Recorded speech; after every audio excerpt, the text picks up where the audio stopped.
We arrived at habit number 5. We are over halfway, and the metaphor still holds very strongly. No, lead like a parent. Leadership is just like parenting. And here at habit number 5, which is called seek first to understand, only then to be understood. And if you would ask me, this habit is more about parenting than leadership, as Stephen Covey is presenting it in his book. It's easier to rely it to parenting setting than to a leadership setting. No? He's also continuously giving examples of this habit in relationship to his own children and to a parent and a child relationship. So I think this is a no-brainer, and it's meant to be like parenting. Stephen Covey meant to be habit number 5 as parenting, though teaching it to leaders in business. Okay, let me dive into the habit. So the habit is that we have to accept, we have to truly make an effort listening to what our children say to us. And truly listen, that's listening with empathy. That's how he calls it, empathic listening. And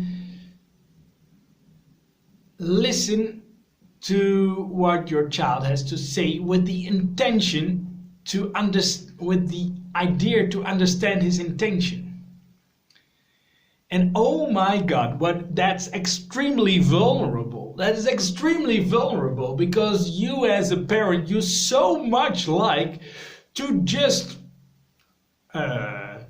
walk over it and give your idea or give your direction or give your thought, what is in your mind, how you would handle that situation, how you think it is the right way forward. But listening with the true idea of understanding the other's intention is a completely different ballgame. A completely different ballgame. It puts you in this vulnerable position where the outcome may be not exactly what you have in your mind. And it happens all the time, every day, in a minute. It happens. It's a continuous process with kids. That's why it's so obvious. Because your kid will have a tantrum based on whatever. Or you might think it's nothing. So in your head, you have the answer ready. But you first have to understand in order to be understood. So you first have to embrace that emotion, embrace that feeling, and just be around and show some empathy there. Then when the foul frustrations come out, you have to make an effort to truly understand what's going on there and not mirror your own solutions and ideas on that. Because that's listening, that's just waiting for it to calm down and then follow through on your own ideas and solutions.